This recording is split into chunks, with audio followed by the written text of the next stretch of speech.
como sabéis, estamos hoy aquí para escuchar a nuestros compañeros de la Universidad Autónoma, Mijail Janoska, de la Universidad Autónoma, Eva García, que también es de la Universidad Autónoma, y Víctor Delgadillo, que es de la Nacional de México. Autónoma de la Ciudad de México.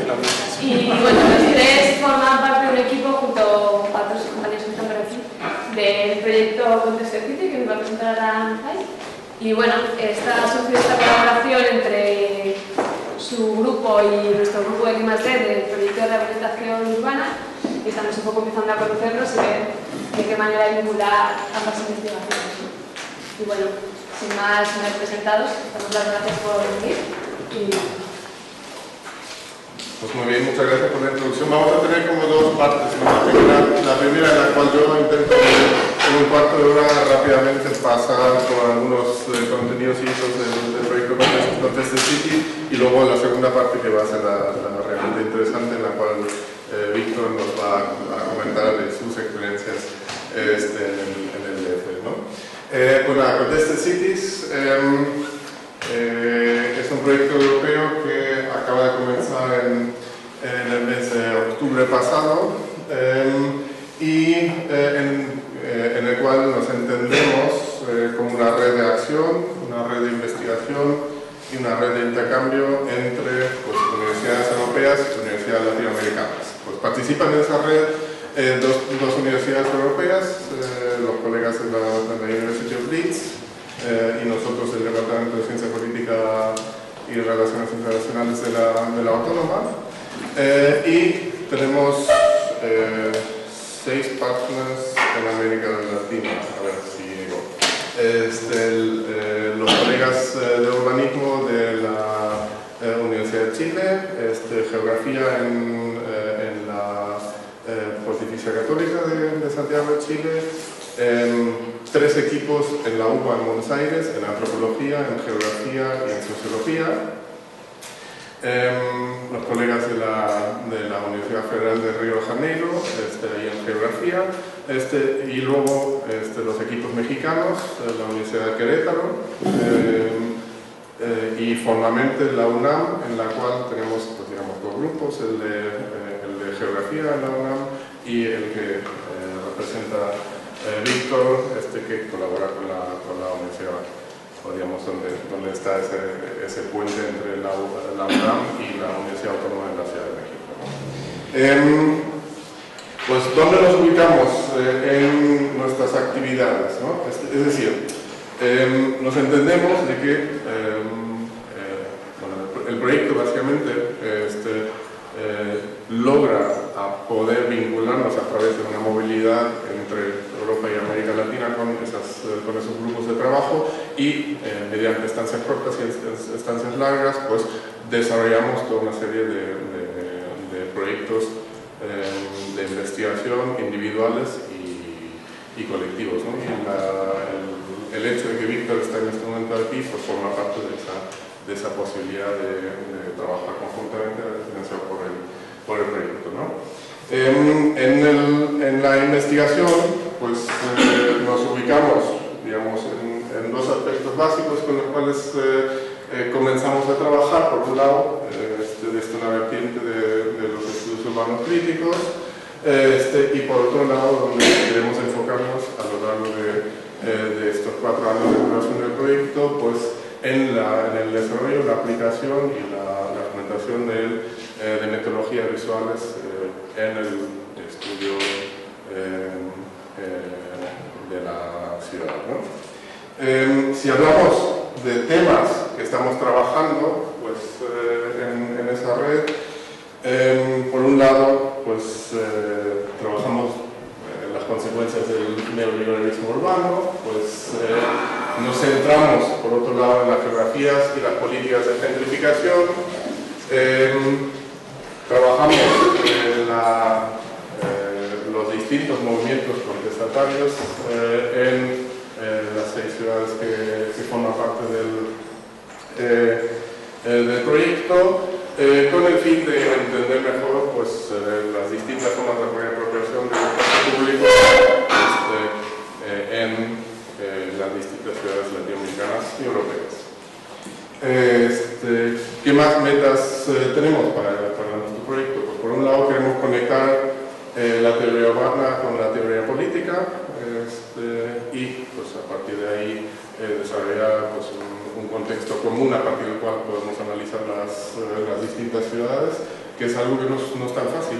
Como todos hemos trabajado en algún tipo de urbanismo comparativo, pues es complejo de entender más allá de los números y las estadísticas, pues realmente lo que está ocurriendo y encontrar una forma de analizarlo desde un vínculo en una perspectiva conjunta, ¿no? Lo que nos interesa es también descentrar algunas de las perspectivas anglosajonas que se están implementando con cada vez más virulencia tanto en América Latina como aquí en el sur de Europa, ¿no? Y producir, digamos, conscientemente pues, unas propuestas de análisis que puedan variar del mainstream anglosajón, ¿no? A la vez, con eso, fortalecer y estructurar algunos de los debates críticos que se están desarrollando en América Latina y aquí en España.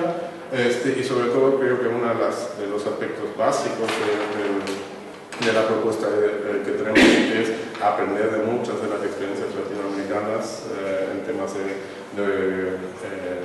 urbanos y en movilización social en contra del neoliberalismo urbano, pues como pueden ser las experiencias de Buenos Aires, los movimientos en Santiago, Chile, etc., ¿no? Creemos de que con la intensa experiencia que han tenido algunos países latinoamericanos en la implementación de las políticas neoliberales con la década de los 80 y sobre todo 90, pues nos llevan pues, algunos años delante, no solo en crisis, sino en resolución de la crisis y en políticas más inclusivas que las que se han producido aquí, ¿no? A partir de ahí, pues, pasando al segundo punto, pues si nos entendemos en contextos sitios como la redacción,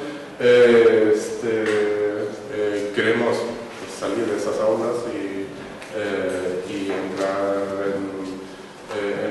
y establecer contactos más directos con la propia población afectada por las políticas urbanas, por lo cual buscar diálogo con vecinos y movimientos urbanos, desarrollar propuestas críticas que en un futuro tengan algún eco en los medios de comunicación, producir sobre todo un conocimiento útil, y útil no para los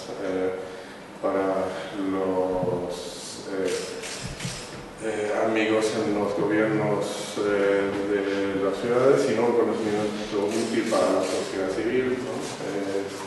Y todo ello pues, mediante la aplicación de metodologías participativas, ¿no? Como he dicho, tenemos la movilidad entre Europa y América Latina y la movilidad entre América Latina y Europa, que nos permite un aprendizaje mutuo, el establecer unos debates relevantes y una construcción pues, de conocimiento conjunto, como estamos viendo ya en estos meses, con las posibles visitas que tenemos y las propias estancias que nosotros estamos desarrollando en estos meses, por ejemplo, en Buenos Aires, donde estamos desarrollando un trabajo empírico, ¿no? Decía, este intercambio es una de las bases del proyecto. Para dejarlos, digamos, pues para dejar esta introducción tan abstracta, quisiera enfocar en uno de los puntos que estamos desarrollando para también un poco preparar lo que luego Víctor está comentando y enfocar en las cuestiones de la gentrificación, que es el trabajo que más hemos avanzado en los primeros meses del desarrollo del proyecto y donde, perdonad el inglés, pero algunas cosas salen de publicaciones que están en marcha. Y entonces donde la idea que tenemos es reapropiarnos el término de gentrificación para los estudios pues, críticos en América Latina y en España y desarrollar la gentrificación, pues digamos, el propio término como una propuesta política, como una propuesta propuesta combativa, como una propuesta que puede unir los movimientos sociales con la propia investigación crítica. Básicamente, digamos, lo de el énfasis en gentrificación salió de una primera visita en el 2011 en Santiago de Chile, donde los propios representantes, activistas del movimiento de pobladores en lucha, pues me invitaron un día para discutir, y después de 20 minutos me preguntan, oye, ¿qué es la gentrificación? Nosotros lo usamos, pero necesitamos de alguna manera una reteorización de un término que estamos usando en el día a día y que nos es muy útil para la propia lucha vecinal que estamos desarrollando en contra de algunos planes urbanísticos excluyentes, en contra del desplazamiento que estamos viviendo en la ciudad de Santiago de Chile, etc. Y a partir de ahí, digamos, hace 2 años, digamos, surgió esa propuesta y esa idea de decir, bueno, si en el seno de muchos movimientos sociales se está utilizando un término que en mucha parte de la ciencia latinoamericana y también hasta cierto punto en España ha causado reticencia por ser un concepto anglosajón, ¿cómo podemos pensarlo de otra manera y pensar cómo apropiarnos de ese término para en mejor sintonía con los movimientos sociales, ¿no? Lo que proponemos de una forma abstracta es de pensar la gentrificación, que sabemos lo que es, supongo, ¿no? Sobre todo a través de los ejes, digamos, del rol del Estado, que organiza, como sabemos muy bien en Madrid y en otras ciudades españolas, ¿no? Que organiza a través de su capacidad de acción la preparación del territorio para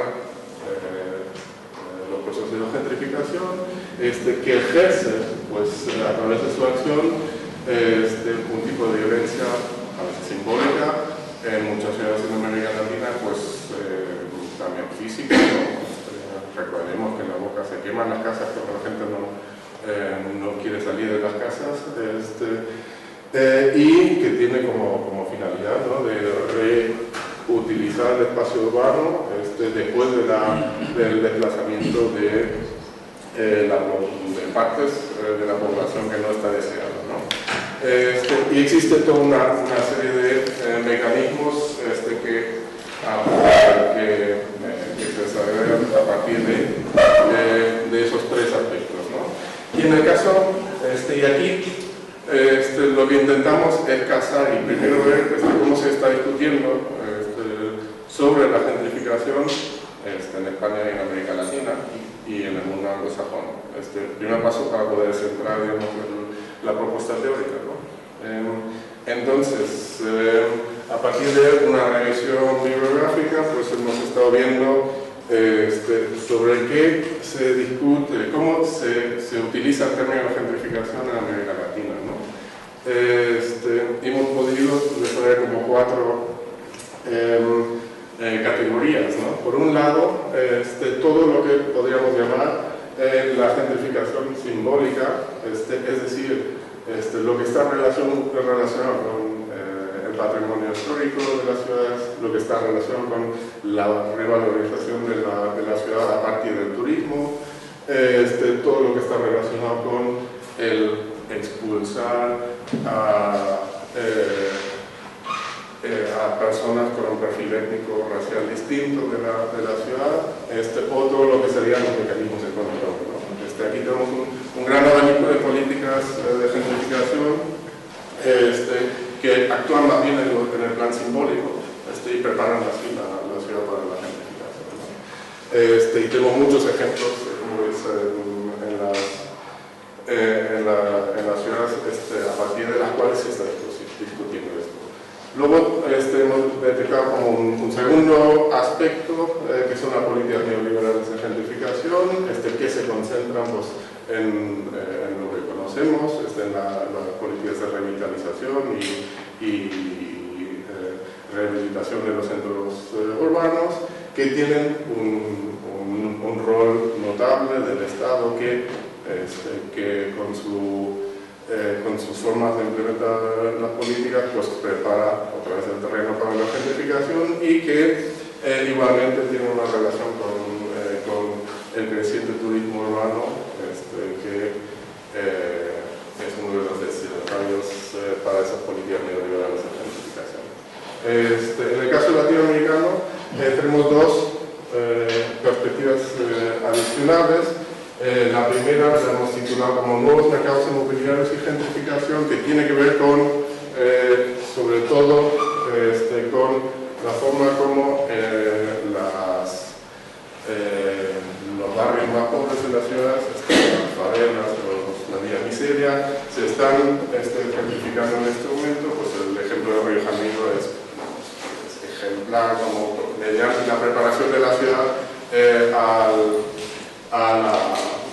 para las Olimpiadas, pues se expulsan a los pobres que viven en las favelas de estos sitios, o simplemente con darles un título de propiedad, como en Buenos Aires, en un periodo, pues empieza una reconfiguración de propios espacios, ¿no?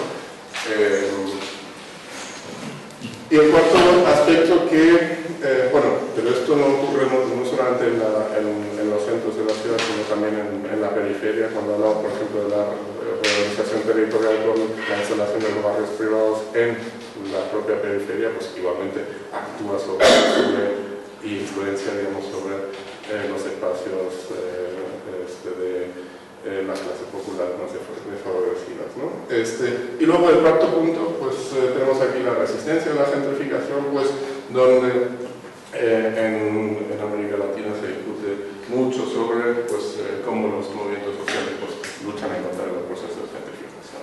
Obviamente estas cuatro categorías están mutuamente conectadas, etcétera, etcétera, ¿no?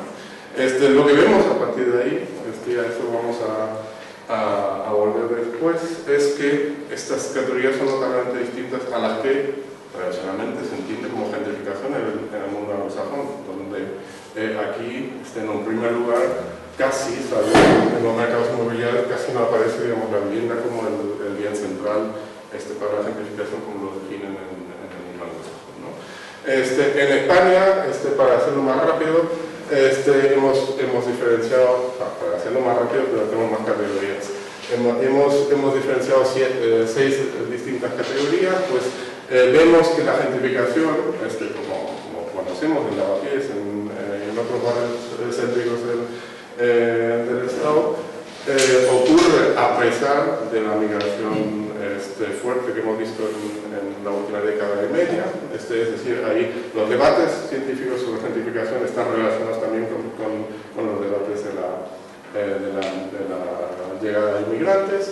También vemos, digamos, esa relación entre el turismo y la forma como el Estado actúa para promover el turismo y para promover a la vez, a través del turismo, la gentrificación.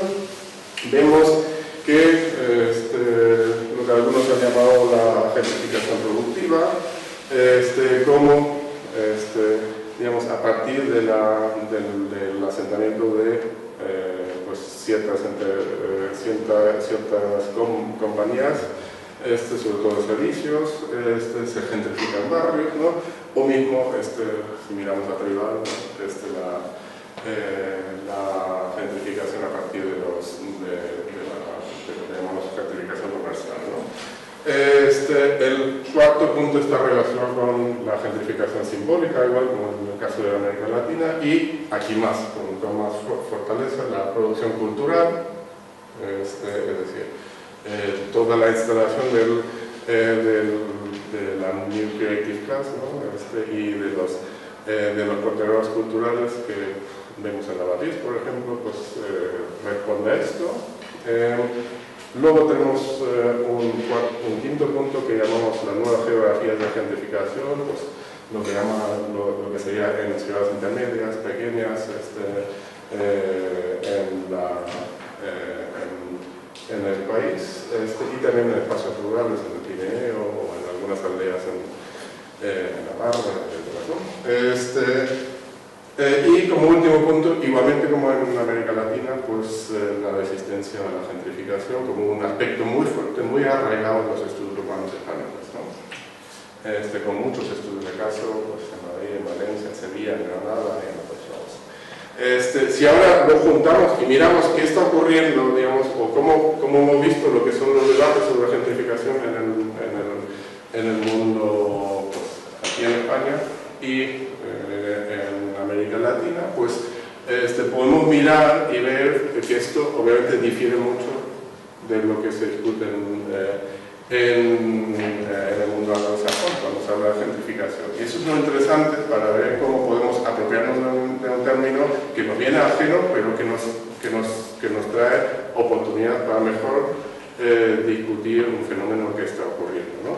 Entonces vemos que solamente, digamos, en lo que sería el rol del Estado, es decir, las políticas neoliberales y la gentrificación liderada por el Estado, solamente en estos debates, tanto en el mundo anglófono como en España como en América Latina, pues los debates están desarrollándose con una fortaleza igual, digamos, con un énfasis parecido, ¿no?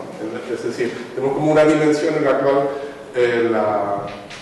el debate ocurre tanto en el mundo anglo como en el mundo hispano, ¿no?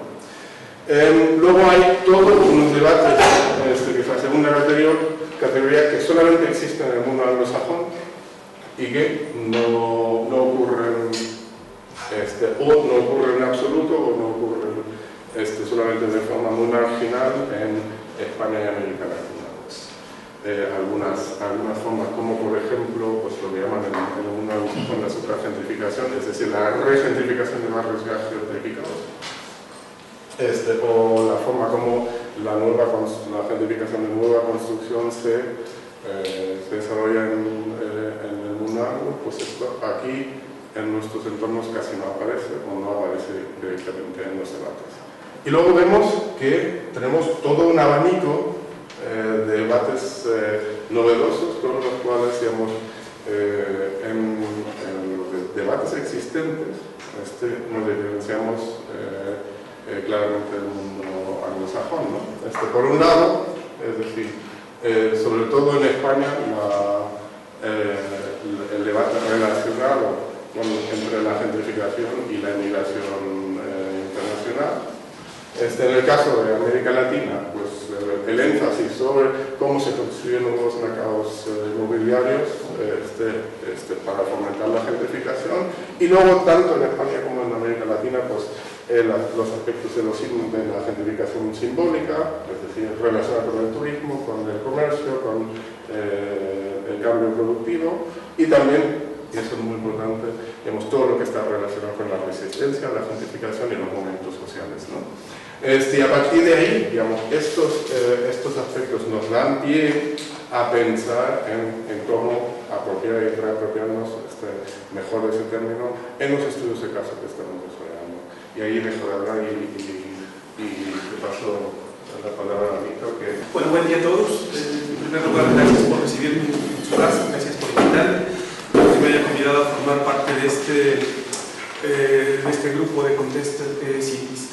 Yo he preparado, envié un texto que ya no puedo resumir más, envié un texto de trabajo. En ese texto de trabajo les contaba que hay algunas información y reflexiones de trabajos ya realizados en otros tiempos, y hay otros casos en el Distrito Federal que recientemente estamos incorporando a este estudio de la gentrificación y de la resistencia social frente a los procesos de gentrificación en la Ciudad de México. Bueno, para empezar, una buena postal de la Ciudad de México con el Centro Global de Santa Fe y con una barraca en la delegación Álvaro Obregón. He estructurado esta presentación con muchas imágenes, básicamente igual que el texto que le seguí, son tres partes. Una que quiero hablar de las grandes tendencias de desarrollo urbano de la Ciudad de México. En una segunda parte hablo de una doble forma de gobernar la ciudad, a través de políticas urbanas, pero básicamente me voy a concentrar en las políticas de modernización selectiva del territorio para después comentar algunos barrios, áreas urbanas en proceso de gentrificación. Me voy a referir a barrios históricos y a centros históricos y también a algunos baldíos y áreas fabriles. Bueno, la Ciudad de México es una megaciudad de dimensiones colosales, es un fantástico laboratorio urbano, ¿no? Una ciudad de unos 20 millones de habitantes. Rápidamente, bueno, esta ciudad tiene como 7 siglos de haber sido fundada. Fue fundada por inmigrantes que venían del norte. Esta ciudad tiene vocación de lago, a 2.300 metros sobre el nivel del mar. Es la parte más baja de un lago natural. Desde que los españoles, a nombre de Dios y del rey, conquistaron estos territorios, pues se pelearon con el agua.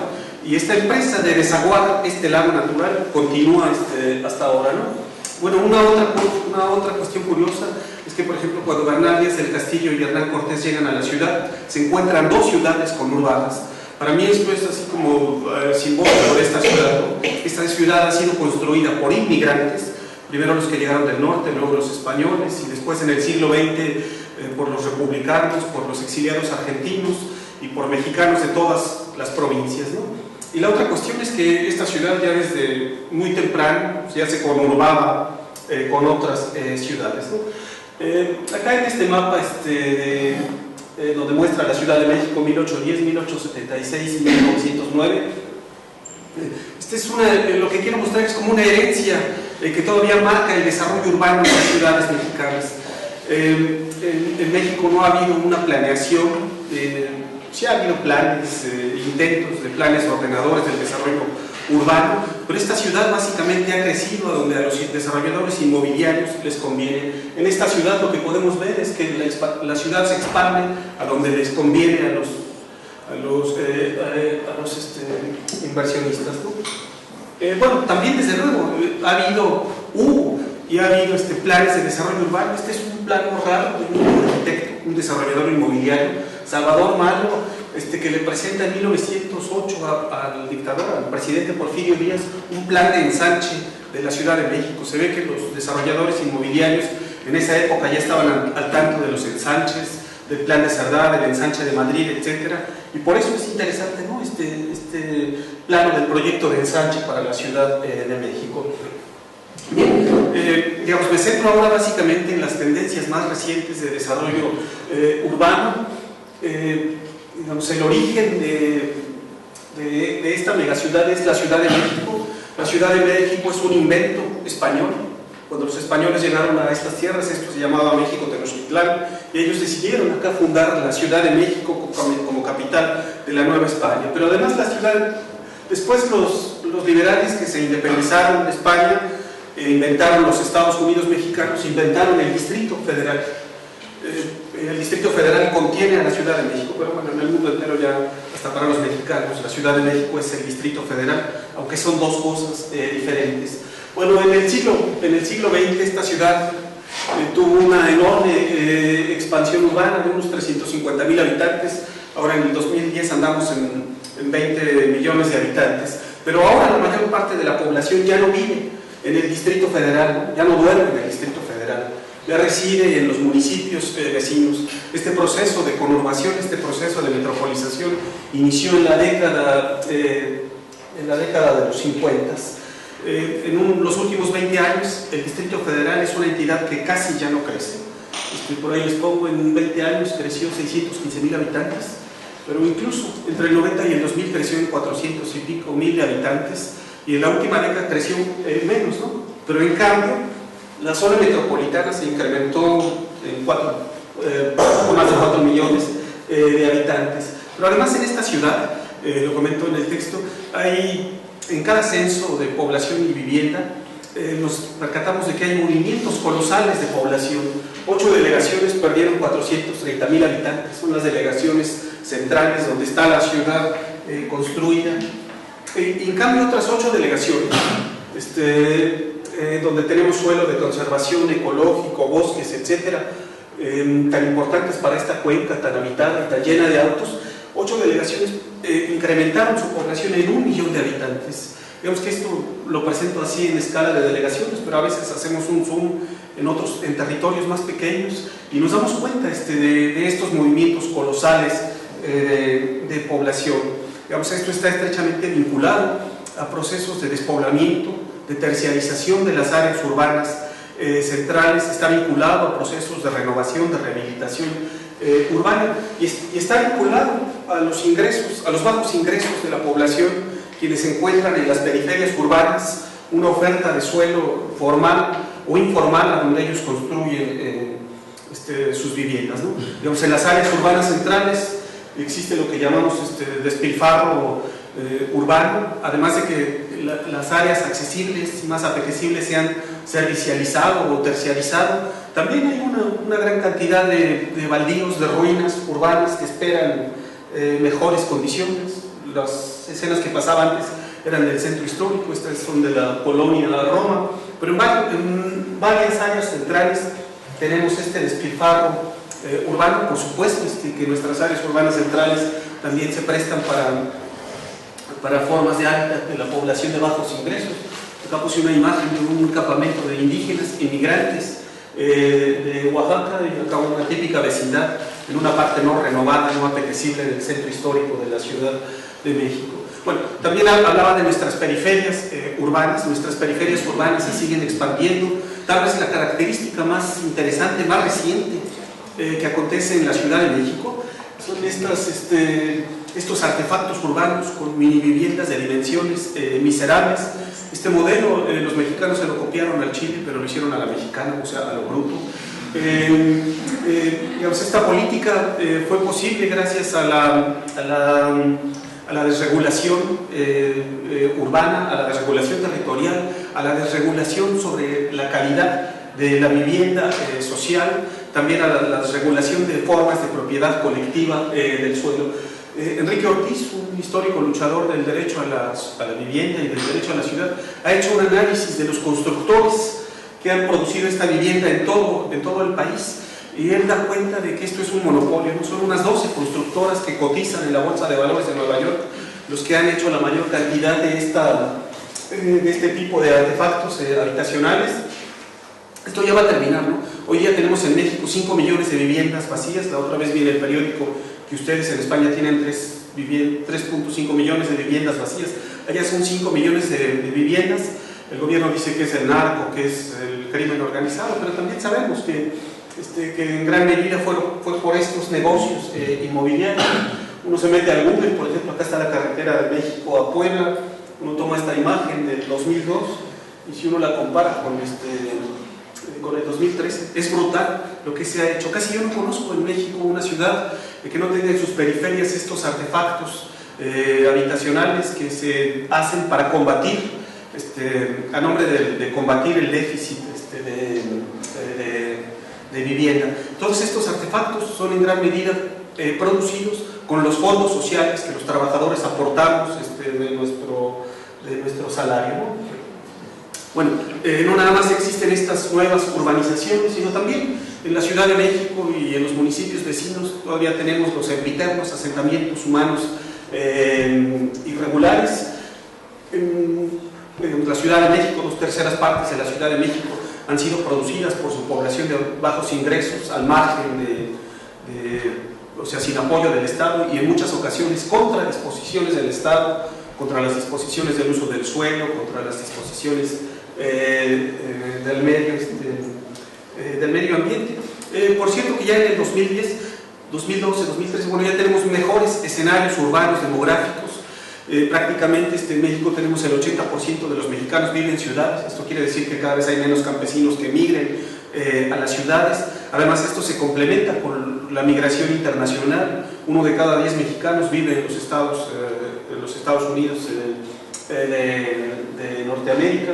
Cuando yo leo las tesis de mis profesores de la década de los 80, de Alejandro Suárez, etcétera, de mis colegas, ellos trabajaban con datos de los 80, entonces ellos proyectaban que los mexicanos iban a ser 150 millones de habitantes, que esta ciudad iba a ser de dimensiones colosales, pero bueno, ellos trabajaban en estos momentos en que la ciudad duplicaba su población en cada década. Bueno, la Ciudad de México es una ciudad segregada, esto es histórico, desde que los españoles trazaron la ciudad era para ellos y los arrabales eran para los indígenas, pero bueno, somos una sociedad mestiza. Esta histórica segregación después se transformó en términos no raciales o de religión, sino en términos de ingresos socioeconómicos, y digamos que a grosso modo el poniente y el sur del Distrito Federal, donde están los mejores suelos, es donde viven las clases medias y clases altas, y en cambio acá, donde estaba el lago de Texcoco, donde los suelos son más baratos, están los asentamientos populares,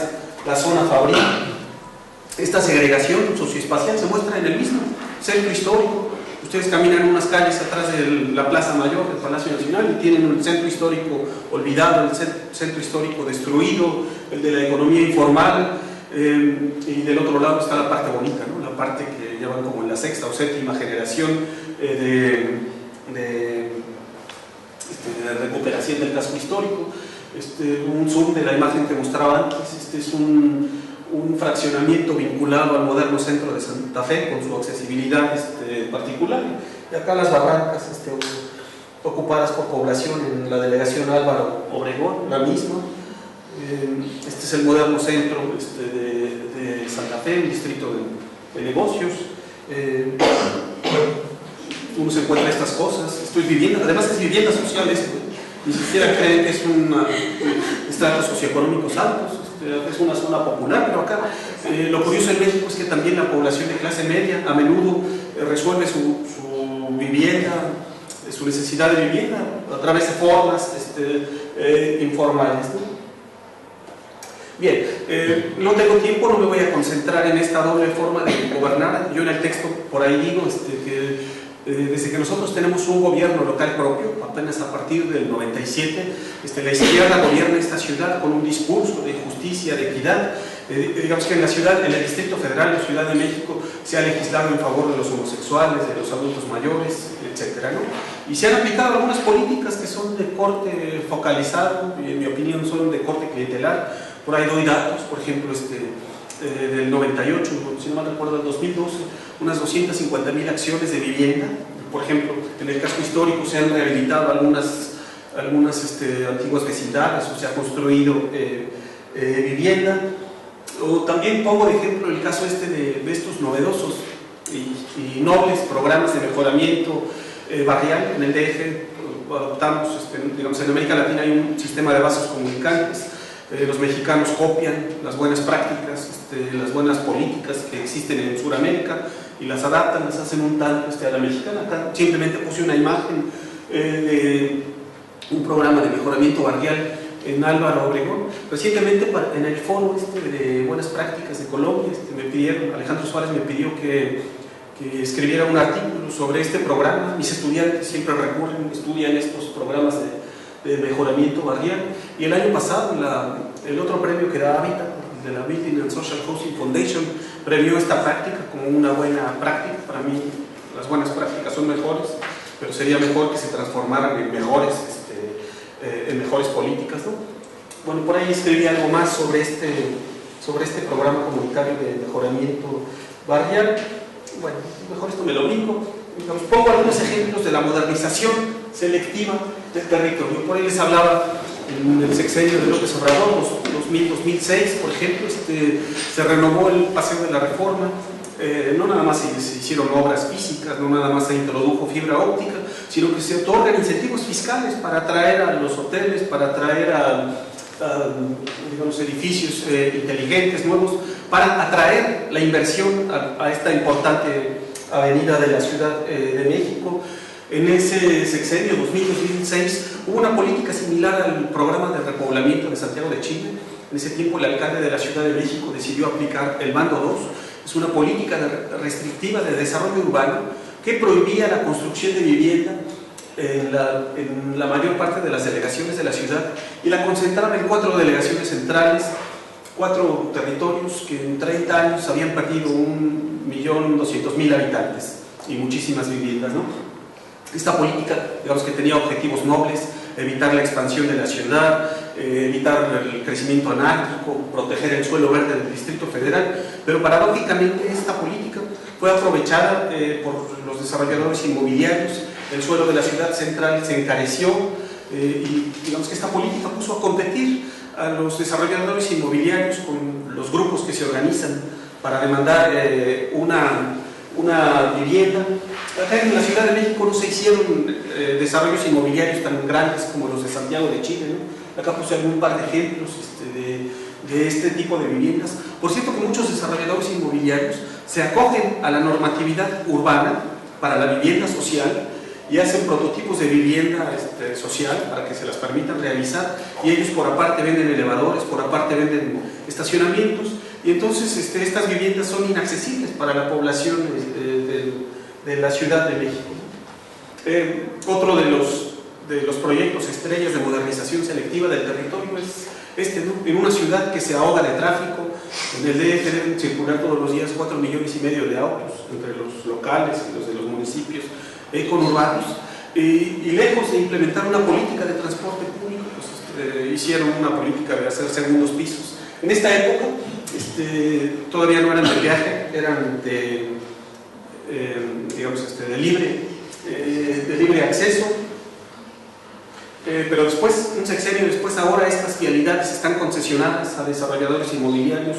Una la tiene la firma esta española, OHL, otra la tiene Slim, en Bursa, o Carso, no me acuerdo cuál de las dos, otra la tiene Cementos Mexicanos, etc., ¿no? En esta época, por ejemplo, esta es una imagen del 2002, arriba está Santa Fe. En esta época, para darle accesibilidad a Santa Fe, hicieron este puente de los poetas. Por cierto que también en esta imagen da para ver cómo los desarrolladores inmobiliarios construyen en suelo que no es urbanizable, en suelo que era de conservación ecológico. Siempre se le da la vuelta a la normatividad urbana para permitir los negocios inmobiliarios, ¿no? Por si fuera poco, en este territorio, Santa Fe, que es un territorio de excepción, Santa Fe se administra solo. Ellos tienen tienen el presupuesto y ellos deciden a dónde lo administran. Santa Fe incluso tiene una asociación de colonos de Santa Fe, pero en Santa Fe está Hewlett Packard, está Bimbo, están las transnacionales, están los bancos, hay algunos residentes, está la universidad privada. Digamos, por si fuera poco esto, el gobierno de la ciudad, en el marco de los programas de mejoramiento barrial, le regaló a Santa Fe una serie de esculturas públicas que fueron a inaugurar a pesar del debate, ¿no? Bien, ahora muestro algunos ejemplos de la disputa por la ciudad. Digamos, acá mismo en Santa Fe, para darle accesibilidad a Santa Fe se hizo esta supervía. El discurso oficial es que esta ciudad necesita vialidades regionales para evitar el tráfico que penetra en la ciudad. La gente que va, qué sé yo, a Cuernavaca, a Cuautla, el que viene de Oaxaca, pues no tiene que pasar por la ciudad, tiene que entrar en estas autopistas regionales. Por acá se hizo la supervía esta del poniente para darle flujo a Santa Fe. Para Jorge Legorreta, un colega que recientemente murió, decía que era que Santa Fe era el peor ejemplo de urbanización, ¿no? Que la gente que hizo Santa Fe nunca previó las vialidades, las accesibilidades, y por eso ahora se hacen todo este tipo de obras. Bueno, acá puse unas imágenes. Acá es la delegación Contreras, no, Álvaro Obregón, y esta es la delegación Contreras, para hacer esta obra de peaje, para darle accesibilidad a Santa Fe, para vincular el anillo periférico con Santa Fe. Se decidió hacer esta supervía por cuestión de utilidad pública. Se expropiaron acá 151 viviendas. Hoy les puse 3 imágenes del 2001, otra de 2012 y una más reciente donde ya avanza la obra. Acá la gente sí que estaba rabiosa, población de bajos y de medianos ingresos. Habían hecho acá un campamento, un bloqueo, hicieron una gran movilización contra la supervía. En alguna ocasión fui con mis alumnos a presentar una revista aquí a lo que ellos llamaban la zona cero. El gobierno de la ciudad se esperó a que pasaran las elecciones de julio del año pasado, y una vez que pasaron las elecciones y la volvió a ganar la izquierda, entonces vino el desalojo. Ha sido uno, digamos, de los casos más sonados en la ciudad de México. Bien, otros territorios en proceso de gentrificación serían la colonia Roma, la colonia Hipódromo, Condesa, y la colonia Condesa. esta es una zona que yo he trabajado menos, pero hay otros colegas que la han trabajado desde hace mucho. Esta era la expansión de la Ciudad de México de fines del siglo XIX y de principios del siglo XX. Uno se mete a ver los libros estos de historia de la vida privada y presentan estas colonias como el pequeño Berlín, como el pequeño Bélgica, y por libros, por textos, sabemos que esta era una colonia de Alcurnia en la Ciudad de México, donde vivían la gente que tenía un ascenso socioeconómico. Estas colonias, lo que les pasó es que se fueron deteriorando, se fueron servicializando, terciarizando. Varios colegas nos dicen que en la década de los 50 la población de mayores ingresos emigró a otros territorios, y después lo que vino a terminar de deteriorar estas colonias fueron los sismos del 85. Acá hubo menos deterioro en comparación con otras partes de la ciudad, pero eran barrios deteriorados, mucha gente emigró, barrios despoblados que fueron redescubiertos más o menos en la década de los 90s,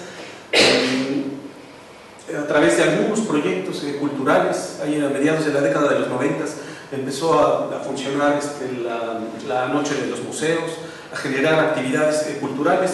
Varios colegas sostienen que la gentrificación aquí ha ocurrido, es un tipo de gentrificación que originalmente era hormiga, a donde jóvenes artistas comenzaron a ocupar el barrio de la Condesa, después se han ido desplazando al barrio de la Roma, y cuando ustedes visitan la ciudad, bueno, son barrios con una calidad urbana que no tienen muchas otras partes de la ciudad, áreas verdes, andadores, etc. Bueno, si ustedes visitan ahora estos barrios, son barrios llenos de lofts, son caros. Por cierto que aquí no vive la alta burguesía mexicana, ¿no? La alta burguesía vive o en Santa Fe o todavía más lejos, ¿no? En las lomas, los lofts en la colonia Condesa, en fin, ¿no? Después, digamos, otro barrio que se ha convertido en un laboratorio, un buen laboratorio, es este barrio de Regina, aquí en el surponiente del centro histórico. Esto más o menos es el centro histórico de la Ciudad de México. Este territorio lo he estudiado desde hace mucho.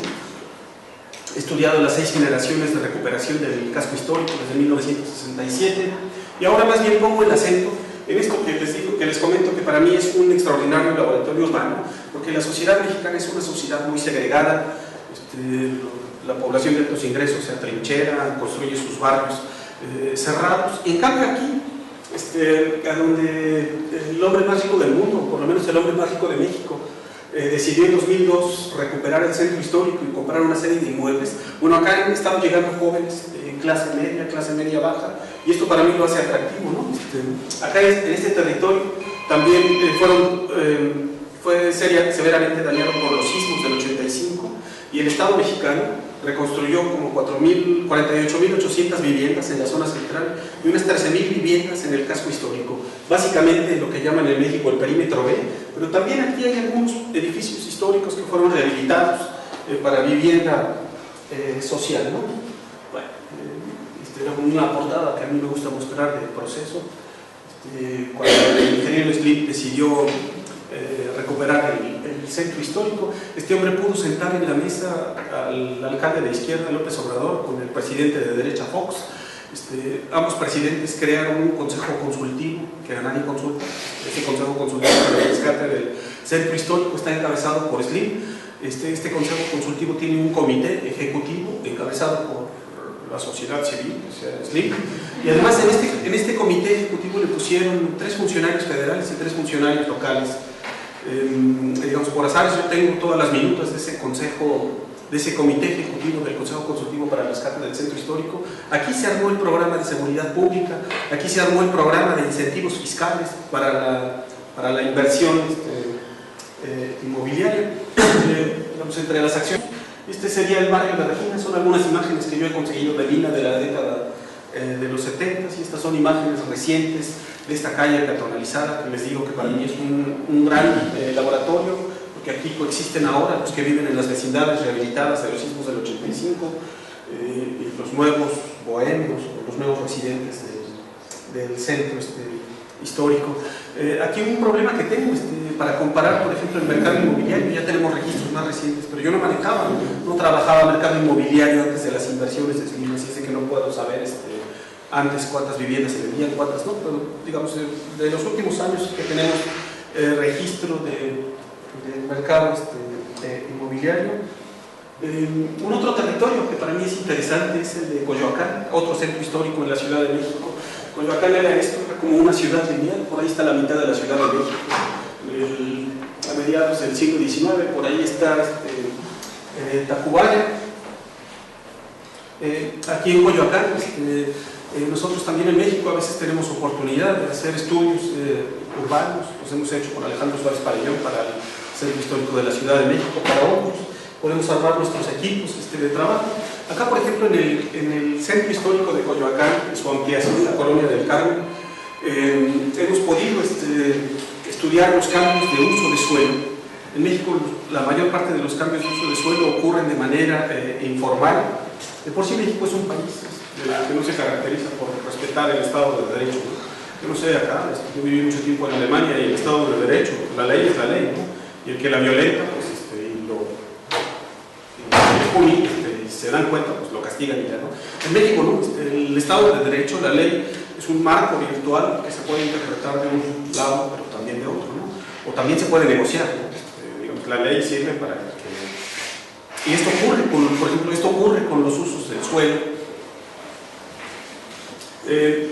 Coyoacán es un barrio de clase media, de clase media y de clase media alta. Por ahí también había algunas vecindades, población de bajos ingresos. Acá lo que ocurre es la terciarización, la turistificación de este centro, de este centro histórico. Acá los conflictos son fundamentalmente por los usos del suelo. Por ejemplo, esta es una población de clase media rabiosa porque en un barrio de uso habitacional les construyeron una biblioteca. Para mí es un monumento a la impunidad.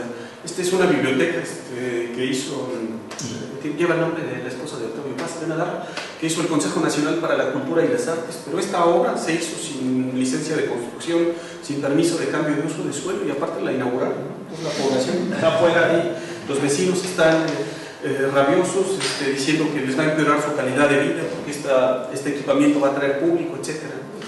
Se hace y se inaugura. Y además Conaculta ya compró otra casona en Coyoacán, en un barrio que tiene uso habitacional solamente, y van a hacer otro equipamiento de estos, ¿no? Bueno, igual, digamos que en el centro histórico de Coyoacán se emulan las políticas que ha tenido el centro histórico de la Ciudad de México. Acá también el comercio ambulante ha sido reubicado, se ha remozado la plaza. Ahora me refiero a otro proyecto. Esto era un enorme baldío.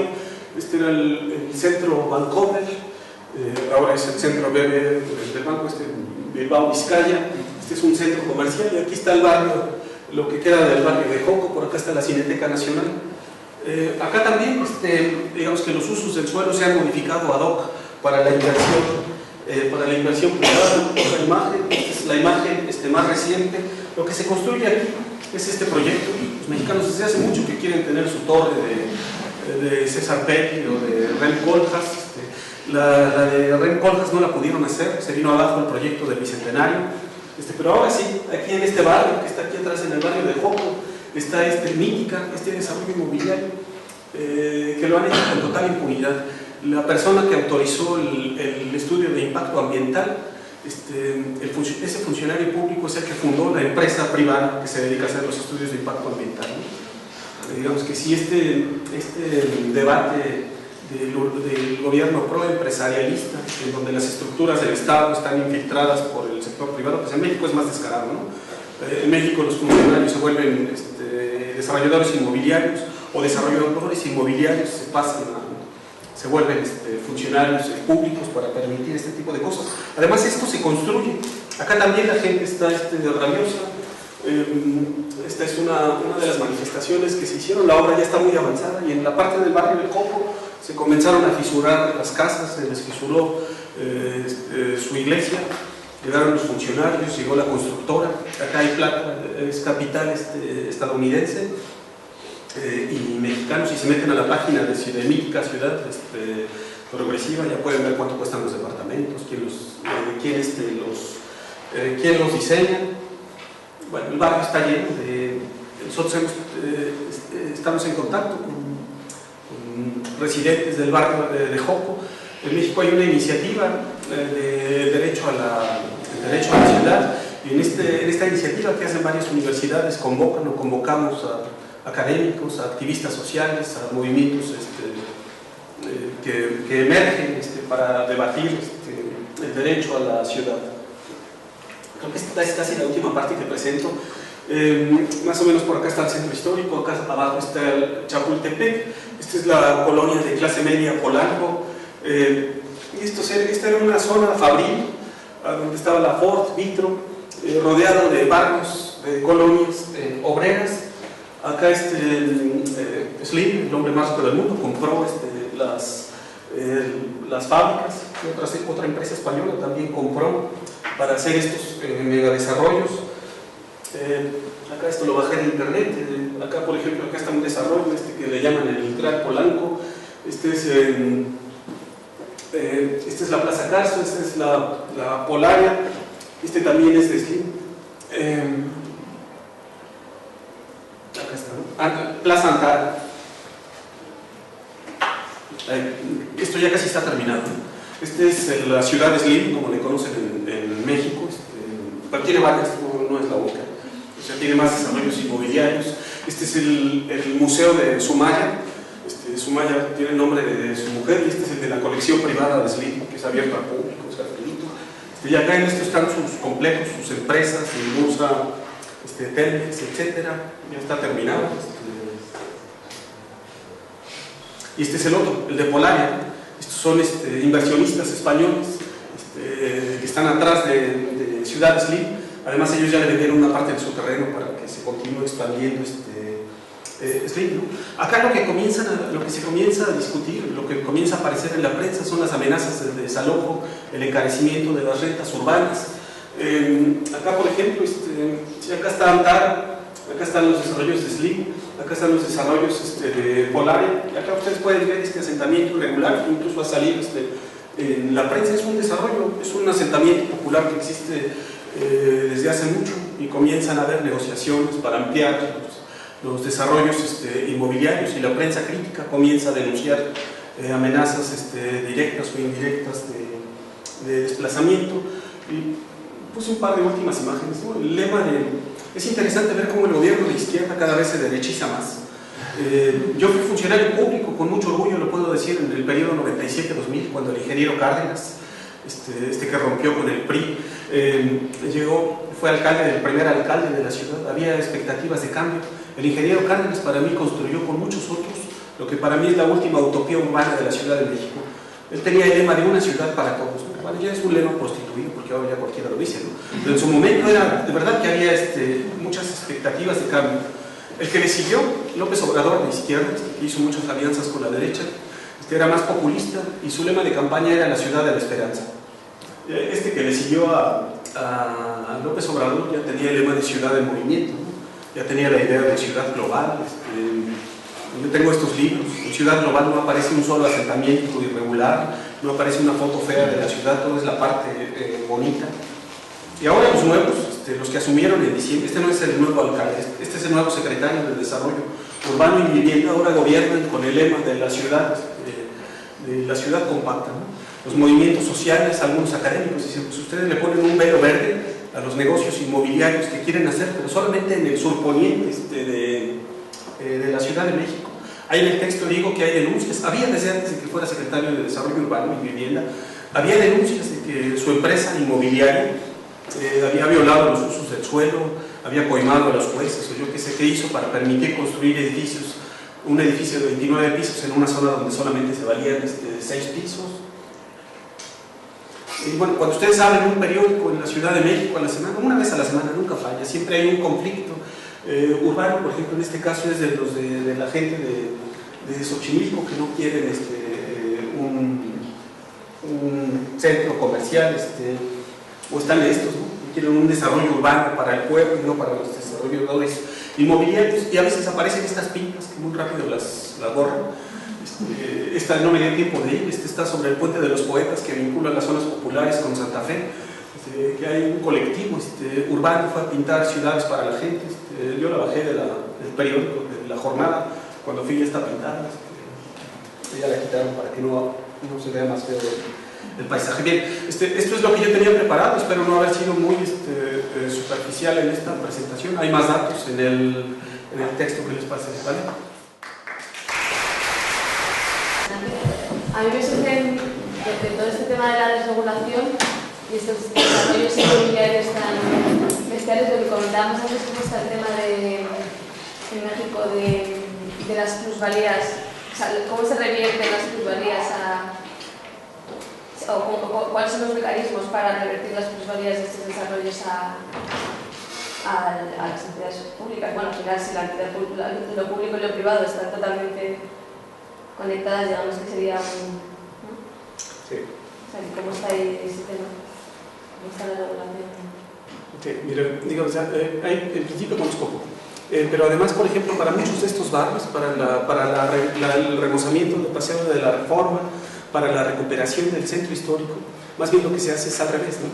Es promover incentivos fiscales para que los inversionistas inviertan en la rehabilitación de monumentos, inviertan en la construcción de edificios donde antes había un baldío, por ejemplo, en el marco del programa de rescate del centro histórico, en que participa SLIM.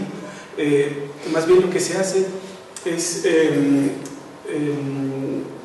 que no paguen impuestos, por ejemplo, sobre la adquisición de inmuebles, que no paguen impuestos por los derechos de construcción, que no pagan para tramitar zonificación, usos de suelo, etc.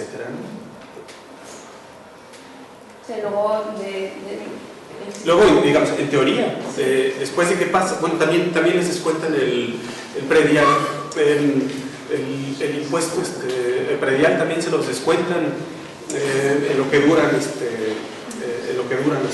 las obras, ¿no? En teoría, después el Estado gana, que cuando hay estos desarrollos inmobiliarios hay más gente que paga los impuestos, que paga el predial. En el caso de Santa Fe, esto está anulado. Santa Fe es como Puerto Madero. Santa Fe tiene un fideicomiso que les permite a ellos administrar su territorio. Santa Fe está en parte de dos delegaciones, en Álvaro Obregón y en la delegación Coajimalpa. Pero Santa Fe es autónomo, Santa Fe tiene su propia policía, ellos se encargan de su luz, de su basura, a ellos gran parte de los impuestos se los entregan al fideicomiso de Santa Fe, que lo hizo López Obrador con ellos, para que ellos se autoadministren. Es un caso único en el país. Yo sé que más o menos esto ocurre en Puerto Madero, ¿no? El año pasado había un gran escándalo en la prensa porque el fideicomiso de Santa Fe no rinde cuentas públicas, porque ellos dicen que son un fideicomiso privado. Entonces algunos diputados latosos de la Asamblea Legislativa del DF los estaban llamando a cuentas, ¿no? Y hubo un gran escándalo. El año pasado se reformó el Plan Parcial de Desarrollo Urbano de Santa Fe, y en este marco se estudió la forma de desaparecer ese fideicomiso y de crear una autoridad de Santa Fe. Esta figura se la han copiado los mexicanos a los desarrollos inmobiliarios de Estados Unidos, donde hay una autoridad un consorcio. Esta figura la tenemos en México, no sé si lo puse en mi texto, ¿no? En el Centro Histórico de la Ciudad de México. Lo que hicieron en 2007 fue crear la autoridad del Centro Histórico. La que es la autoridad del Centro Histórico es la historiadora Carmen Moreno Toscano, que antes de ser autoridad del Centro Histórico era funcionaria de la Fundación Centro Histórico de SLIM. Bueno, la pusieron como autoridad del Centro Histórico para ordenar, para disciplinar ese territorio. Ahora esta figura se va a intentar digamos, poner en Santa Fe. Yo hay una cosa que, bueno, aquí hay dos charlas, o tres, ¿no? Lo que ha presentado Mijael, ¿verdad? Y que yo creo que es la que podría ser fundamental para nosotros como investigadores, porque a medida que estoy aquí, sois investigadores. Yo creo que lo que resulta interesante es ese esfuerzo de qué significa una palabra determinada en el contexto iberoamericano o latinoamericano. Yo creo que es que el otro día hablábamos un poco en torno a la cerveza, ¿no? Un poco como mientras los documentos, los instrumentos de literatura que utilizamos hablan de unas cosas, la realidad que ocurre en nuestras ciudades, y nuestras ciudades es distinta, ¿no? Yo creo que eso ha sido muy interesante, ¿no? La primera parte de la investigación que estoy realizando, porque, digamos, en ese contexto aparece mucho más importante todavía tu trabajo, ¿no? Porque de repente dice, no, yo me comunico o lo describo como yo creo que hay que describirlo, no tengo por qué atarme a los patrones, ¿no? Eso que decías tú de los pobladores chilenos, dice, bueno, yo digo gentrificación cuando hago esto, o lucho contra esto, que parece ser que no tiene que ver, ¿no? Yo creo que eso, a mí es lo que me interesaría, que de verdad los investigadores que estáis aquí, que no son de vuestro grupo, que son de los nuestros, lo veis, cómo la generación de crear tu propia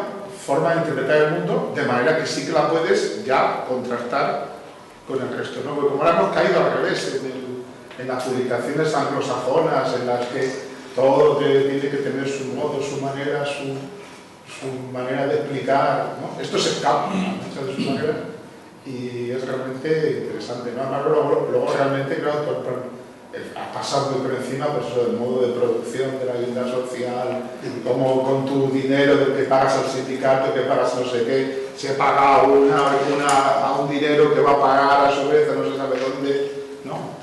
Realmente hay un tema fascinante, ¿no? Un tema mexicano que no se parece al nuestro, ¿no? Pero también es importante que en vuestros casos, claro, ese fenómeno que también has señalado tú un poco, como que también has pasado muy de pasada, cuando has dicho cómo haciendo propietarios a los dueños de las barracas o de las... al final entras también un proceso de gentrificación que es el que quería el peruano este famoso, el ideólogo de esa teoría, ¿no? Pero me ha parecido interesante, yo creo que es donde realmente nos puede interesar a nosotros esa creación de lenguaje propio basado en tu propia experiencia, que es algo que se había perdido, ¿no? Un poco, políticamente, ¿no? Me parece que llevábamos 10 años o 15 años un poco sometidos, ¿no?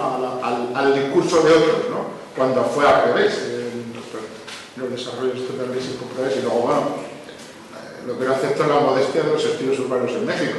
Los urbanos en México y en toda Latinoamérica son fantásticos, ¿no? Creo que son de un grado superior a lo que hacemos probablemente en España y en el resto de Europa. Yo creo que los estudios urbanos, sobre todo de la vivienda, en toda Latinoamérica son, vamos, ¿no? Tu tesis que nos has dejado de aquí, yo creo que es al revés, que son mucho más innovadores e interesantes que los que se hacen en el área anglosajona, incluso en el área europea. Yo creo que son muy, muy importantes. Sí. Sí, una reflexión importante y también sobre todo, como estoy bastante ignorante de la realidad mexicana, si me lo puedes aclarar un poco. Yo entiendo que lleváis una serie de años con una bonanza económica en el sistema económico productivo mexicano, es por lo menos la sensación que tenemos en España. Punto número 1. Si es así, esa situación de bonanza económica, entrecomillado, pues de alguna forma está estimulando, hemos visto procesos de gentrificación en ciudades como el DF, ¿no? Ciudades que por otro lado tú estás también diciendo que ya tiene un cierto control, una limitación con los flujos de migración interior, parece ser como que se están sedando un poco, ¿no? Con lo cual, si eso es así, pues hay una correlación un tanto lógica, ¿no? Que ese proceso de bonanza está provocando esos procesos porque también ahí vendría mi primera pregunta. ¿Está aumentando la clase media en el DF? Es decir, hay como un fenómeno que beneficia a una clase social determinada y, por último, si se está produciendo ese proceso, ¿a dónde está yendo esa clase social a la que todavía no le digan los beneficios? Es una clase social, digamos, un estrato más bien bajo. ¿Hacia dónde está siendo expulsada? ¿Hacia una periferia más lejana? ¿Hacia barrios obsoletos en declive que son colonizados de nuevo? No sé, es para entender un poco el proceso, ¿no? Ahora, igual las premisas que te he planteado son erróneas. A lo mejor no hay bonanza económica, a lo mejor no hay explicación para todos estos procesos económicos. bonanza económica. Pues yo creo que, digamos, sí ha habido, pero ¿para quién? Digo, desde luego, pues, México es un país en crisis eterna, pero si a algunos les preguntas, te dicen, ¿crisis? ¿Cuál crisis? Si aquí hay negocios, ¿no? Y una muestra de los negocios que se hacen son estos, ¿no? Hay plata, no sé de dónde viene la plata. Bueno, en algunos casos sí se sabe, ¿no? Yo creo que hay algunos capitalistas ociosos, OHL, algunos inversionistas en otras partes del mundo donde les resulta atractivo invertir en el DF, ¿no? Digamos, acá solamente mostré el DF, ¿no? Si van a las costas, a lo mejor a las costas en una menor escala, pero les ha ocurrido lo que ustedes con sus costas, ¿no? Digamos, la transformación de los últimos 20 años en el Cancún, que es un invento así como de los 80s, 90s, ¿no? Después está urbanizada toda la costa, hay una gran cantidad de plata, de inversiones, de transnacionales, de la industria del sol y de la playa, y en México con el plus de las ruinas mayas, ¿no? Hay plata, hay negocios que se hacen en la ciudad, seguro hay plata, ¿no? Y seguro esto también le retribuye bonanza económica al país, pero en México yo no veo que haya un crecimiento de la clase media. Uno toma los datos duros y uno ve lo que uno ve es polarización. Yo me recuerdo cuando hace un par de años fue David Harvey y había algunos colegas mexicanos que piensan que todos los males es el imperialismo, ¿no? Pobre México, tan lejos de Dios, tan cerca de los gringos. Y David Harvey nos decía, pero algo pasa acá, ¿no? O sea, ¿qué tiene México? Que en 20 años crecieron en millones sus pobres, ¿no? ¿Qué sé yo? El dato lo pescó ahí mismo de otra presentación del mexicano. Si algo tiene México, que después de que firmaron el Tratado de Libre Comercio en el 94, y ahora tienen como 15 millones más de pobres, ¿no? Como lo miran ustedes, ¿no? 15 millones más de pobres. ¿Qué tiene México? Que en esos 15 años consiguió tener al hombre más rico del mundo, pero no es solamente uno, ¿eh? Hay 8 multimillonarios en México, lo dice Forbes. Ahí está el Chapo Guzmán, el narco, seguro también, en algunos desarrollos inmobiliarios hay plata, digamos, hay lavado de dinero en algunos de estos desarrollos inmobiliarios, ¿no? Sí que hay bonanza económica, sobre todo para algunos. Ya sé que toda la plata de Slim no toda la viene de México. Slim tiene inversiones acá en España, todas en América Latina, también tiene inversiones en Estados Unidos, pero yo creo que gran parte de su riqueza la hizo en ese país, ¿no? Que permite esas cosas. Otro de los saldos de la globalización que yo veo es el éxodo de la población. Yo me recuerdo todo el discurso de la firma del Tratado de Libre Comercio, que México iba a ingresar al primer mundo, que cuando se abriera la frontera comercial, económica, etcétera, iban a llegar inversiones. Pues sí llegó algún tipo de inversión, ¿no? Algún tipo de maquila en Ciudad Juárez, pero más bien el resultado es éxodo de población. Hace un momento lo comentaba, 1 de cada 10 mexicanos vive en Estados Unidos, y si uno ve las estadísticas del Buró del Censo de los Estados Unidos, la mayor parte de esos mexicanos ha emigrado en los últimos 20 años. Aparte, son datos, uno supone que son todavía más millones de mexicanos que viven ahí, porque la migración mayoritariamente es ilegal. Digamos, son estimaciones que hace el Buró del Censo. Bueno, en conclusión, yo no veo que haya un crecimiento de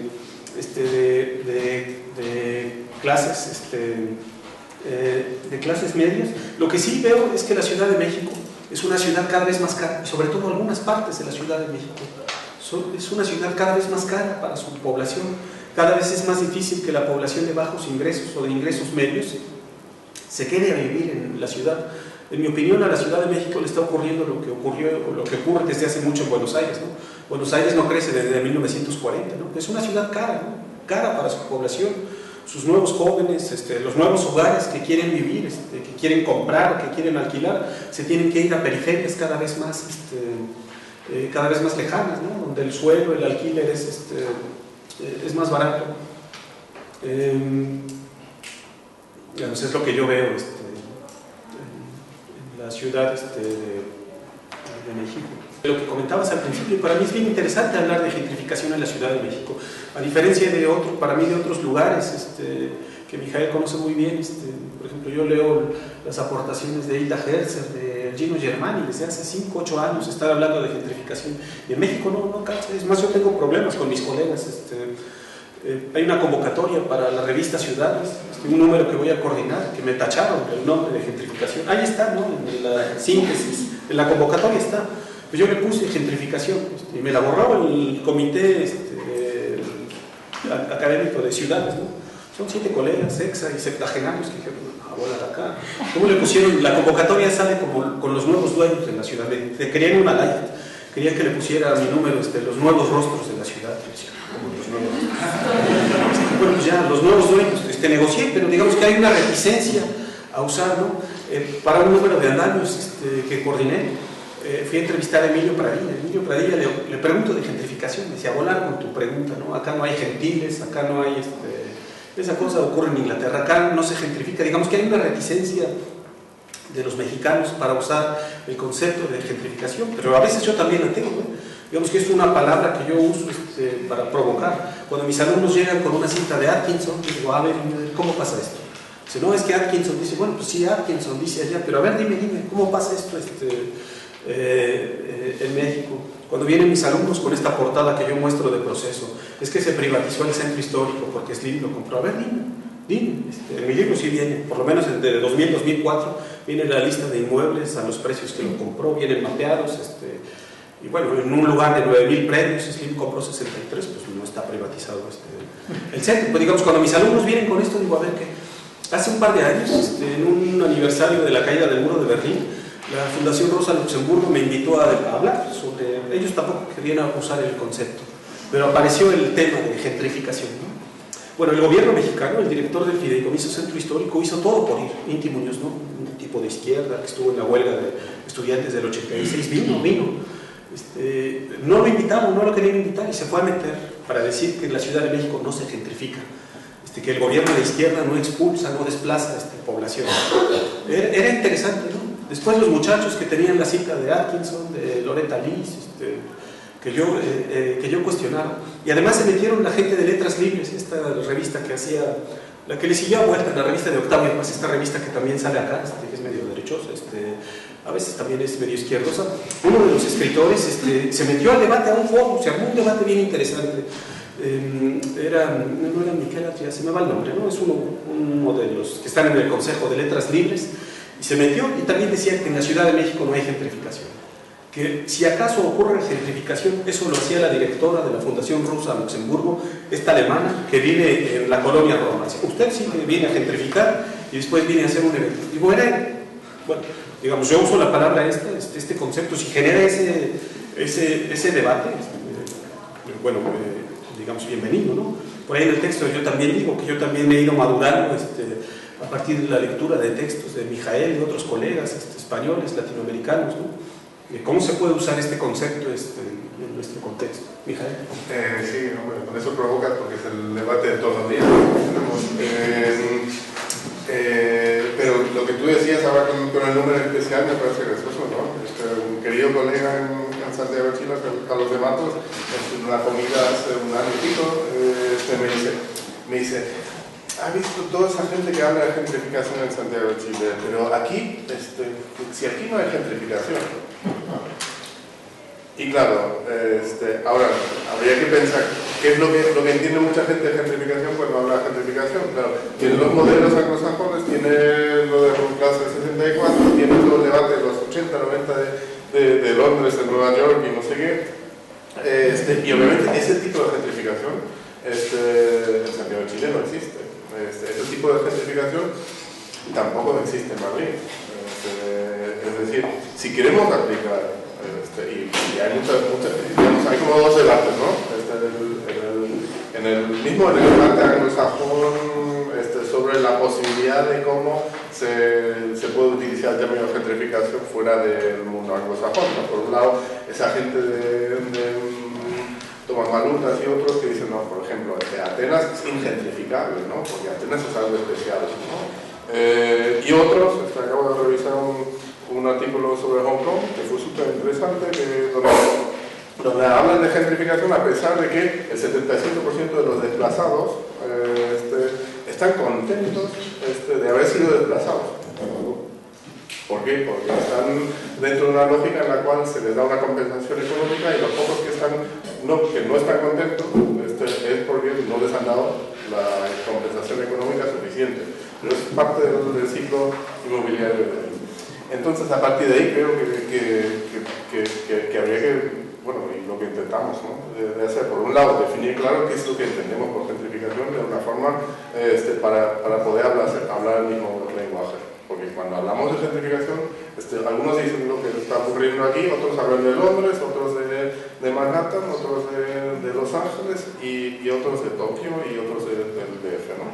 Entonces, con 4 o 5 criterios es fácil decir, bueno, al principio decíamos, sabemos lo que es gentrificación, pero parece que no, después de todo el debate, ¿no? ¿Qué es? La inversión en un sitio, ¿no? La reconfiguración del parque inmobiliario de alguna manera, la expulsión de alguien y la llegada de alguien más rico que el que ha sido expulsado. Con esos criterios es fácil de pensar en gentrificación. Y a partir de ahí, las experiencias de este proceso, todo lo que he visto en América Latina, en todo lo que veo en España, y en el sur de Europa, y en otros lados, es completamente diferente de lo que vemos cuando vamos a Londres o cuando miramos a París. Y a partir de ahí es interesante ver, bueno, podemos decir, no usamos el término porque es distinto, ¿no? Pero también podemos seguir la postura, decir, bueno, lo usamos, pero a nuestra manera. Y creo que esa segunda visión es una interesante para empezar a formular cómo chirría nuestro mundo frente a lo que nos quieren implantar en la vida política de la austeridad desde la troika, como en el mundo científico económico en el cual nos machacan con ciertos términos, ¿no? Y esto que la gentrificación es uno y habrá miles de más, ¿no? Pensamos solamente el espacio público, ¿no? No podemos pensar en la apropiación del espacio público y el uso del espacio público en Madrid o en Atenas o en Marruecos como de la misma manera como se diseña en Suecia un espacio público y cómo se puede apropiar un espacio público que lleva en nieve durante 7 meses al año. Entonces, mismo el concepto, hablamos de muchos conceptos que nos han sido pues, impuestos durante décadas, durante centenares de años, y que creo que hay muchos que chirrían siempre cuando los utilizamos. Y parte de nuestra tarea debería ser de visualizar ese descontento que tenemos con muchos términos e intentar romper con alguna hegemonía.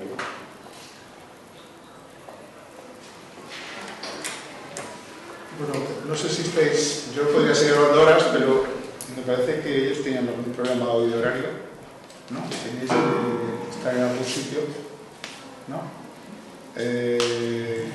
Estáis invitados aquí a la escuela y yo no sé si alguien se acercará a vosotros en algún momento y habrá abierto alguna puerta para tesis o algo de eso, pero vamos, vais a estar aquí más tiempo, tú estás aquí y tú estás a Julio, siempre podemos encontrar. Yo creo que quiero dar las gracias y no, ya. Lo que sí que vamos a hacer es pasar una lista para que mandéis el correo y os enviamos o lo colgamos en el... textos. Lo colgamos en la entrada. Sí, se puede descargar. Sí. No, pero lo colgamos en la entrada. Lo colgamos en la entrada de... Suscribiros al blog. Bueno, ya sabéis que tenemos eso de real, entráis y se descargará. Nada, sin problema. Tampoco quiero establecer mucho a partir de encima aquella frase que nos despedíamos, pero hay una cosa que me preocupa, que es como en un barrio en el que se intenta construir una biblioteca o un centro cultural para el barrio, cómo realmente rechazan eso. Es decir, entiendo cómo el proceso se rechaza, pero lo que básicamente entiendo es que como no se les ha tenido en cuenta, decido yo por ti, que es lo que siempre se viene contando, es yo decido que te hace falta esto. Evidentemente la persona está en su derecho de decidir, pues no lo quiero, pero a mí me duele incluso como que rechacen ese edificio, esa dotación que se les da. Entonces, no sé, el tema de la participación, que siempre que vemos seminarios de estos que organizáis, que son maravillosos, siempre sale el tema de la participación, que no existe. No existe entre instituciones y la gente a la que se le termina por dar la dotación,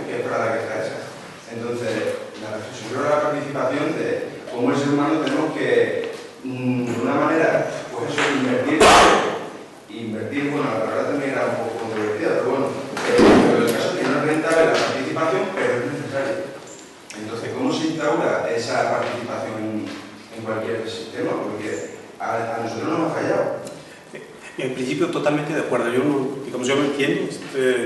Yo hice un estudio sobre el patrimonio urbano arquitectónico de Coyoacán, lo que queda en pie, cómo ha sido, etcétera, cómo se usa, etcétera, y soy uno de los que no entiende quién puede estar en contra de una biblioteca en el barrio, ¿no? Bueno, sucede que esta es la mayor, Coyoacán, tanto la delegación como el centro de Coyoacán, es la mayor concentración de librerías en la Ciudad de México. Ahí cerca está la GAMI, está el Fondo de Cultura, hay como 4 de Conaculta, hay como 5 del Sótano. Yo soy de los que se preguntan, ¿y por qué no llevamos una de estas cosas a Iztapalapa? A donde vive uno de cada 5 capitalinos, vive en la peor de todas, en Iztapalapa, donde falta todo. ¿Por qué no la llevamos a la Gustavo Amadero, ¿no? A donde faltan equipamientos? ¿Por qué hay que concentrarlos acá? El descontento de la gente, tú lo has dicho, es porque se hacen las cosas de manera impune, sin consultar a la gente. No solamente no se les toma en cuenta su parecer, sino que se hace violando. Ahí está, yo tengo, no sé si lo puse el plano de usos del suelo que dice qué se permite y qué no se permite. Y cuando es la autoridad, cuando es el gobierno federal coludido con el gobierno local, que hacen la obra que dice que no se permite, pues les vale, la hacen. No tiene licencia de construcción, les vale, ¿no? No tiene zonificación, les vale, ¿no? Por eso digo que la gente está rabiosa ahí, porque no solamente porque no la toman en cuenta, ¿no? Bueno, en ningún barrio quieren la gasolinera, en ninguna calle quieren tener a la casa de niños de la calle, en fin, eso se sabe, ¿no? Pero por la forma en que se implementan las cosas. Esta gente es de clase media, aquí hay arquitectos, yo creo que en Coyoacán es la mayor densidad de urbanistas en la ciudad de México. Es gente preparada, hay abogados. Ellos interpusieron una demanda, que no lo comenté, no sé si lo comenté en el texto. Ellos ganaron un juicio de la Suprema Corte. Bueno, el gobierno federal se ampara, en fin, la ley en México se negocia, pues, ¿no? Pero ellos han ganado juicio tras juicio. Lo que tendrían que hacer es cerrar esa biblioteca, ¿no? Ahí hay otra gente que está en contra de arquitectura moderna en un barrio. Dicen que violentaron el patrimonio, que destruyeron la casa, porque nada más dejaron la primera crujía, dejaron la fachada. Pero ese es el debate, ¿no? Digamos, en México no hay. En el primer gobierno democrático, con Cárdenas, curiosamente participaban muchos urbanistas, muchos arquitectos. En esa época se hicieron programas parciales de desarrollo urbano y el énfasis que tenía que haber era el de la participación ciudadana. Yo participé en el centro histórico haciendo planeación participativa, con un equipo comandado por Alejandro Suárez Parellón, pero digamos que esto se ha perdido. El siguiente gobierno no le interesa la participación de la gente, más bien le interesa que no participe. Lo que hay en México son estos procesos acartonados, que dice la ley de desarrollo urbano. Uno presenta los mapas, vienen y te anotan en una hoja y si tú quieres lo tomas en cuenta o no, pero no hay, no se le toma en cuenta esto. Claro, si luego no lo van a valorar, evidentemente, y por eso el problema luego viene que luego les gusta vivir en esos barrios. Que también digo que les gustará probablemente durante un tiempo hasta que realmente se cansen de que no les da lo que necesitan. Porque que salgan de su coche y evidentemente tengan una carretera que les lleva al centro en un momento es un lujo. Pero cuando no te cuestionas otra serie de cosas, si no te las cuestionas nunca, pues evidentemente estarás muy a gusto viviendo porque no se han chinado. Y tengo colegas de mi edad que sí, que están a gusto. Y entonces, para que realmente les gusta su forma de vida, no puedes hacer nada. Simplemente puedes hacer que entre a participar en cosas que nos planteamos nosotros en nuestra escuela profundamente y que no nos desarrollen. Pero bueno, claro, el sistema capitalista, si no es rentable, no es rentable. Bueno, pues... se van anotando. Las zonas gentrificadas, ¿cómo se pelear por todas las zonas que tienen mucha miseria alrededor? ¿Se amurallan o directamente las mueven? En las zonas gentrificadas, digamos que son... Pero una zona turística, vos habías mostrado que estaban restaurando edificios antiguos, estaban poniendo nuevos edificios y se atravesado a dos calles, tenían una villa. ¿Hay una forma de combatir, de que combaten eso? O sea, hay formas de dejar que, por ejemplo, en Buenos Aires amurallan directamente las villas para que no se vean o directamente las mueven. En México pasa lo mismo, en México debe ser, ¿no? Pues que las muevan directamente, no, lo que hace la gente es amurallarse. Bueno, yo mostraba, la Ciudad de México es una ciudad, más que segregación, es fragmentación, ¿verdad? Y ahí coexiste el barrio cerrado, lo mostraba en alguna imagen, En algunos casos se amurallan, en otros casos privatizan la calle, ponen lo que en México llaman plumas, ponen la caseta, ponen el policía. Ahí hay zonas donde contrasta tanto los valores del suelo como también en la colonia Roma, en la Condesa, una calle, la avenida Insurgentes, divide el barrio popular del barrio de clase media. A un lado está, digamos, una de las zonas con peor reputación de la Ciudad de México, y cruzas la calle y estás en otra zona que se ha convertido atractiva para clase media, para hacer lofts, digamos que coexisten. Los pobres son muy apañados, se quedan donde se les manda, ¿eh? O sea, yo creo que... Sí, bueno, pues no sé, las favelas ahí están, nadie baja a ocupar las ciudades, no ocupan la selva. Los pobres se quedan donde se les dice. Si es que tienes los fenómenos, hay fenómenos brutales, pero pasas una calle, lo que tú dices, y en la calle de atrás pasa lo contrario. O sea que no hay ningún misterio, siempre ha sido así, ¿eh? O sea que las estructuras, a no ser que haya se desbarate muy las estructuras económicas y sociales que tienen esos elementos, son capaces de convivir con una calle de por medio y sin relacionarse. Otra cosa es que cuando se les acaba la estructura productiva o sus fuentes de ingreso y pasa a una economía más delictiva, informal, que ni siquiera se nutre de sí misma, den el salto, pero yo creo que las ciudades están llenas de eso, de esa calle que ahora y otro pasan cosas radicalmente distintas. Sí, pero pasa que bueno, hay cosas más escandalosas que otras. Cuando hay tanto contraste muchas veces se termina combatiendo, porque es una cuestión, o sea, desde un punto al otro ya hay una cuestión que en sus cabezas es prácticamente racial. Entonces como que no pueden estar ni a 3 calles de lo que... Bueno, digamos, a lo mejor es como en La Boca. Si uno va como turista en La Boca, no te sales de Caminito o no te salías de Caminito. Cuando te sales del circuito, digamos, del circuito turístico, entonces ya empiezan a aparecer los conventillos, el deterioro, los pibes, y la gente te dice no vayas, no te cruces, ¿no? Que es peligroso. Eso pasa en la Ciudad de México, hay algunas rutas, algunos circuitos turísticos que están remozados, etc. Y cuando tú te sales del circuito, te vas a la calle de atrás, tienes un paisaje urbano completamente diferente. Digamos, para mí el caso más escandaloso es Santa Fe, que eso sí parece una ciudad medieval. En Santa Fe nada más les falta el foso con los cocodrilos, porque en Santa Fe no nada más construyen murallas, hay partes en donde hay una doble muralla. Hay unas partes en Santa Fe, en los barrios populares, cuando construyen un edificio alto, los de Santa Fe construyen el muro más grande. Y si le construyen un tercer piso, pues sube el muro. Y hay unas partes de Santa Fe que, te digo, tienen un doble muro. Hay una película mexicana que a mí no me gusta mucho, pero que se llama El Sitio. Y cuenta la vida de un asentamiento cerrado y aparte muestra, bueno, pero hay un muro que divide, ¿no? ¿Sí? Me llamó la atención la diferencia que se presenta, por ejemplo, en el caso de lo que hace Slim con la ciudad de Slim y luego lo que hace también en el barrio de comprar predios aislados. Son dos diferentes formas de identificación.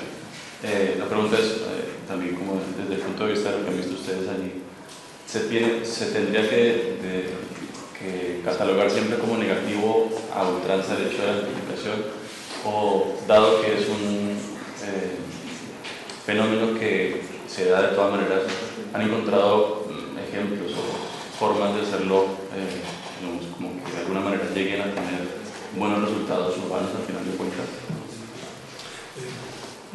Es decir, siempre es negativo. Entre 97 y 2000, yo incluso trabajé en el Fideicomiso Centro Histórico. Yo hice, aparte de participar en un programa de desarrollo urbano del Centro Histórico, yo hice un programa de vivienda para el Centro Histórico. A mí me divierte como la gente que ha tomado, una investigadora francesa, incluso me ha acusado a mí de gentrificador, por utilizar el discurso políticamente correcto de la mezcla social, ¿no? Digamos, el Centro Histórico, ¿de quién es? Es de los pobres, es de los ricos, ¿no? Que es del patrimonio de la humanidad.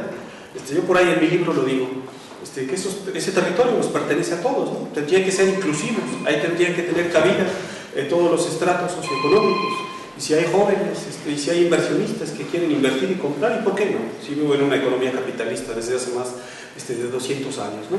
Digamos, lo que yo estoy en contra de la gentrificación cuando tú, contra la exclusión, ¿no? En convertir el centro histórico en un parque temático, en un centro residencial de clases medias, en desplazar a la población. Yo creo que contra las políticas de gentrificación lo que hay que hacer es vivienda social, ¿no? Procurar mantener a la población residente y mantener también a los servicios, a los comercios de barrio, ¿no? Digamos, garantizar que esa población más débil pueda permanecer en el barrio. Y por lo menos lo que yo conozco de los centros históricos mexicanos, hay cabida también para otros estratos de población, ¿no? Entonces esa es mi perspectiva, ¿no? Por ahí en el libro de Loretta Lyss dice, bueno, todos estos discursos son bonitos, los discursos de la mezcla social, de la inclusión, pero sucede que los beneficios siempre son capturados por clase media. Yo un poco lo decía, por ejemplo, para mí el barrio de Regina es un barrio interesante, es un laboratorio urbano para mí, que hay nuevos jóvenes de clase media, además los que llegan a vivir ahí al barrio de Regina ni se creen que todos son es gente como uno, pues clase media, baja, artistas de bajos ingresos, no sé quiénes van a llegar después, si es que van a llegar después otros, pero en esa calle de Regina hay varios inmuebles que fueron reconstruidos después de los sismos. Yo no sé si los gentrificadores quieren vivir en esas cosas que hicieron de 42 metros cuadrados, vivienda de muy baja calidad, que en ese caso se justificaba por reconstruir la ciudad, ¿no? Por reconstruir 48.800 viviendas en el menor tiempo posible. En ese tiempo las dimensiones de vivienda se disminuyeron a 42 metros cuadrados. Entonces esto es lo que hace para mí también interesante el barrio, ¿no? Bueno, pues yo creo que seguro que habrá muchas más cosas, pero... Muchas gracias y perdón.